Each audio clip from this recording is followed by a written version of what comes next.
last session, we saw that First World War broke out between two European alliances in 1914.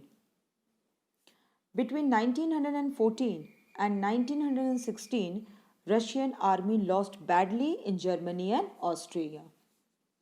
Russia was cut off from other suppliers of industrial goods by German control of the Baltic Sea. For the people in the cities, bread and flour become scarce. By the winter of 1916, riots at bread shops had become very common. So, all this led to the Russian Revolution, which took place in February and October 1917.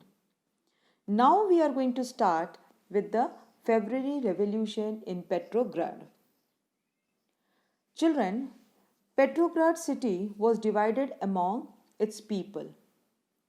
On the right bank of the river Neva, workers' quarters and factories were located, and on the left bank were located fashionable areas such as the Winter Palace and the official buildings.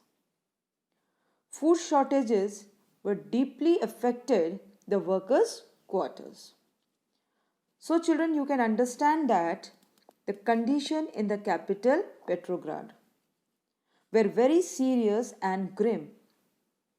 And on the other hand, Tsar wanted to dissolve the Duma, but parliamentarians wanted to preserve the elected government. Now on the right bank,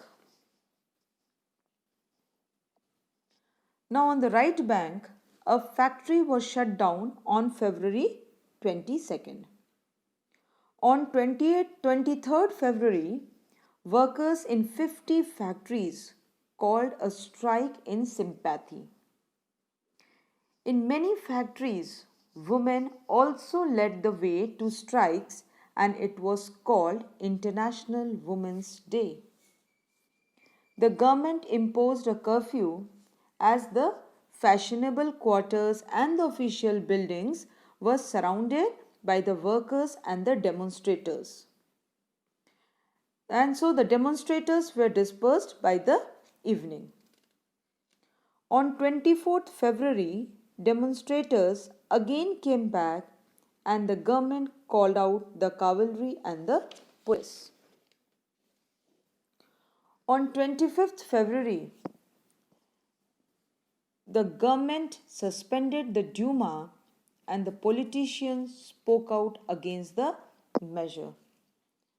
They criticized the decision, Tsar decision on the suspension of the Duma.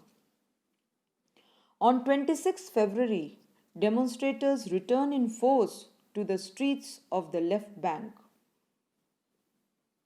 On 27 February, the police headquarters were ransacked.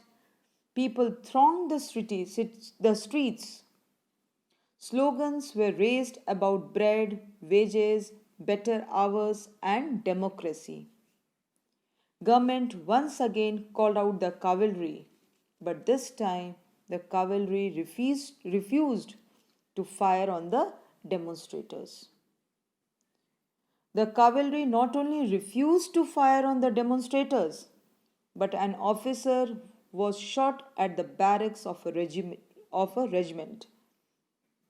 3 other regiments rebelled and joined striking workers.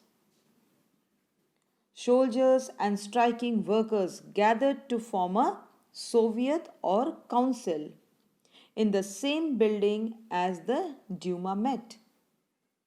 This was termed as the Petrograd Soviet. On 20th February, a delegation went to see Tsar. Military commanders advised him to abdicate, that is, to live or resign his power and authority. So on 2nd March, Tsar abdicated.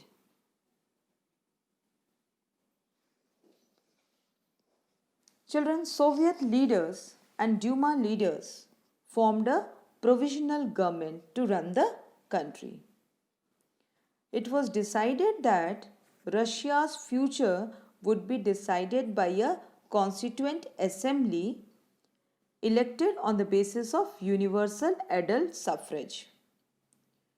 So, you can see, children, that Petrograd had led the February Revolution that brought down the monarchy in February 1917. So, this was the February Revolution.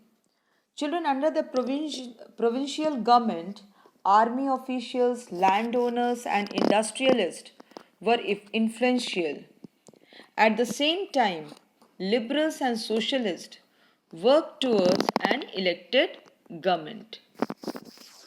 Restrictions on public meetings and associations were removed.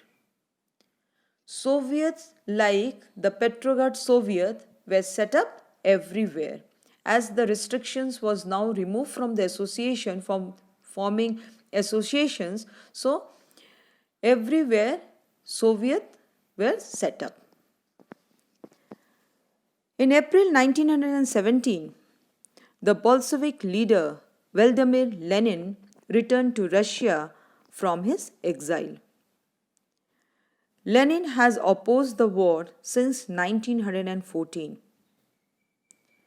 He wanted to end the war. He wanted the war to end and land to be transferred to the peasants and banks to be nationalized. This was Lenin's April thesis. This was the three things Lenin demanded. He also emphasized on renaming the Bolshevik Party to the Communist Party.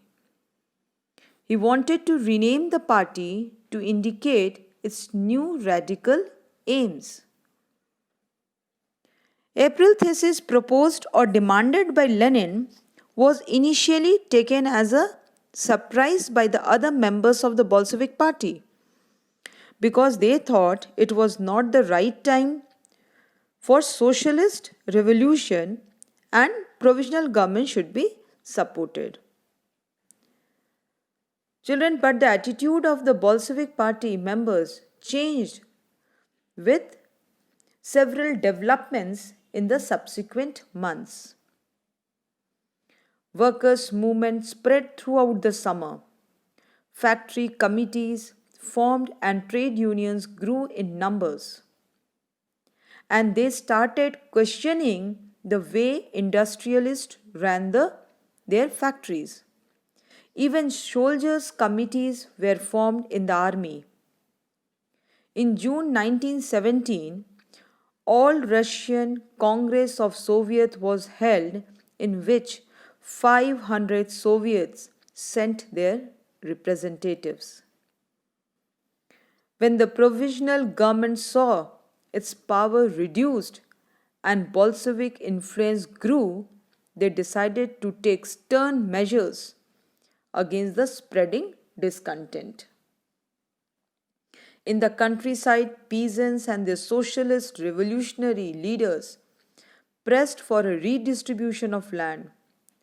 Encouraged by the socialist revolutionaries, the peasants seized land between July and September 1917.